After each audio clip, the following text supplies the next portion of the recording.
La Finlande, le voyage des enfants malades de l'association Louis Carlesimo touche à sa fin. Nous les suivons depuis le début de la semaine. Après la découverte des rennes dans leur habitat naturel hier, d'autres surprises les attendent sous l'œil toujours attentif du personnel médical. Dernière journée au pays des aurores boréales. Depuis quelques jours, les températures sont négatives. Dans la nuit polaire, Assia s'est réfugiée dans sa chambre d'hôtel, accompagnée d'Honorine, son infirmière.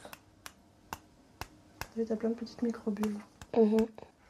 Je remplis le réservoir d'insuline pour que la pompe soit pleine.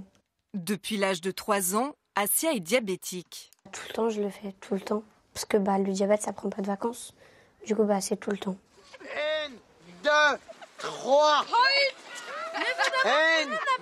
Quand on le voit diriger avec autant d'énergie sa petite troupe, on n'imagine pas ce qu'Evan a enduré il y a 4 ans. Le coma, la maladie. Allez, 1, 2, 3 par là, en sens inverse. Une maladie génétique qui lui a causé une inflammation cérébrale. Je me suis réveillée et j'étais comme un nouveau-né. C'est-à-dire que je ne parlais pas. Je ne pouvais même pas faire avancer mon fauteuil. Cette période est loin maintenant, mais ces enfants restent fragiles. Et même si des chutes peuvent arriver, toute une équipe médicale veille sur eux. 4 médecins et des infirmières venues d'hôpitaux d'Île-de-France et d'Outre-mer. Je pense qu'ils ne nous prennent pas pour du personnel médical. Enfin, moi, ils ne m'appellent pas Julie l'infirmière, ils m'appellent l'animatrice ou les accompagnants. Du coup, c'est cool qu'ils lâchent prise et comme si c'était en vacances ou en colo. Et c'est sympa de les voir comme ça. En avant. Il est 16h. La nuit a envahi le ciel depuis plusieurs heures déjà. Initiée au jeu arctique, vas-y. Là. Kenza, malgré ses brûlures, se lance dans une partie de hockey. D'autres s'exercent au curling.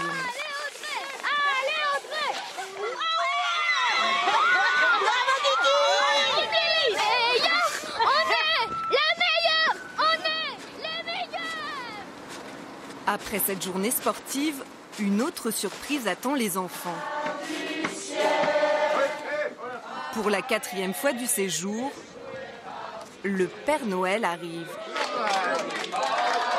Dans cette effervescence joyeuse, à côté du Père Noël, Honoré Carlesimo. Grâce aux dons récoltés par son association depuis 35 ans, il a pu financer des salles de bain adaptées, une salle d'attente pour des enfants en neurologie et tous ces voyages magiques. Il y en a un qui nous a dit une fois à New York, il dit, rendez compte la chance que j'ai d'être malade. Il se retrouvait à New York, greffé, cœur poumon. J'en ai pleuré. La distribution de cadeaux s'achève. Si certains rêvent de se débarrasser de leur pathologie, Evan n'a qu'un souhait.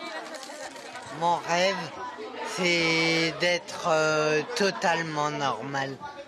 Qu'on ne me pose plus aucune question sur mon débit de parole ou sur ma maladie. Pour tous ces enfants, leur plus beau cadeau de Noël reste la santé.